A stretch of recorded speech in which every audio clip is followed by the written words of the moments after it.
যোৱা ৩ নৱেম্বৰৰ পৰাই কাজিৰঙাৰ যিসমূহ সেন্সৰ কেমেৰা আছে সেইসমূহ বিকল হৈ আছে বুলি আমি জানিব পাৰিছোঁ আৰু এইটো অতিকে এটা দুখৰ বিষয় আৰু এটা মানে জীৱ জন্তুৰ সুৰক্ষাৰ ক্ষেত্ৰত এটা গুৰুত্বপূৰ্ণ এটা মানে বিষয় যেটো মানে চূড়ান্তভাৱে অৱহেলা কৰা হৈছে। এইটো হ'ব নালাগিছিল কাৰণ যিসমূহ সেন্সৰ কেমেৰা সেই সেন্সৰ কেমেৰাৰ ওপৰত ভিত্তি কৰি গাড়ীসমূহৰ গতিবেগ নিয়ন্ত্ৰণ কৰা মানে সম্ভৱ হৈ উঠিছিলে যেটো আজিৰ তাৰিখত মানে হোৱা নাই কাৰণ সেন্সৰ কেমেৰাসমূহ বিকল হৈ থকাৰ বাবে যান বাহনসমূহৰ গতিবেগ অতি মানে বৃদ্ধি পাইছে আৰু যেটো মানে জীৱ জন্তুৰ মানে বিচৰণৰ প্ৰতি এটা ভাবুকি স্বৰূপ আৰু এই বিষয়টো যেহেতু বন বিভাগে বা অসম চৰকাৰে অৱহেলা কৰিছে এইটো আমি ৰাইজে অত্যন্ত দুখ পাইছোঁ। এইটো ইমান এটা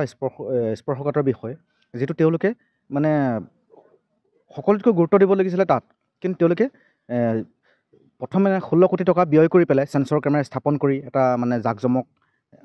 কৰিলে তেওঁলোকে দেখুৱালে আৰু বাহবা ল'লে কিন্তু তাৰ পাছত যেটো